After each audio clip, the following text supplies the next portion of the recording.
پاکستان میں بھی جنسی تعلقات سے پھیلنے والی بیماریوں کا وجود موجود ہے، لیکن مذہبی کلچر ہونے کی وجہ سے ہمارا ماحول تھوڑا سا ڈفرینٹ ہے۔ اس وجہ سے یہاں پہ یہ معاملات کم ہے بنسبت مغربی ممالک، یا بر وقت جو ہے ان کی تشخیص بھی نہیں ہو پاتی اور ہمیں ان چیزوں کا آئیڈیا بھی نہیں ہوتا۔ لیکن اب وقت کی ضرورت ہے، یہ چیزیں آہستہ آہستہ جو ہے، اب ہمارا کلچر بھی آپ دیکھ لیں تو ہم مغرب کو کاپی کرنے لگے ہیں، اب اس کے نتائج بھی آنے ہوں گے۔ اب دیکھیں سپلس، گنوریا، کلیمیڈیا وغیرہ، یہ جنسی تعلق سے پھیلنے والی بیماریاں ہیں، اب یہاں بھی آہستہ آہستہ یہ عام ہو رہی ہیں۔ بالکل اسی طریقے سے ہیومن پیپیلوما وائرس بھی ایک جنسی تعلق سے پھیلنے والا ایک وائرس ہے۔ تو جہاں پہ زیادہ سیکچول پارٹنرز رکھے جاتے ہیں، زیادہ تعلقات بنائے جاتے ہیں، چاہے وہ شادی شدہ مرد ہو یا عورت ہو یا شادی سے پہلے ہو، لیکن اگر کہیں پہ فیمیل جو ہے اس کے کوئی بھی تعلقات نہیں رہے،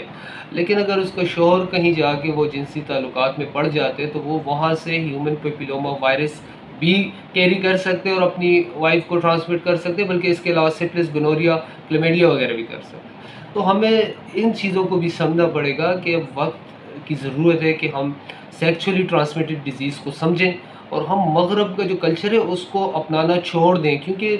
اس چیز میں یعنی کہ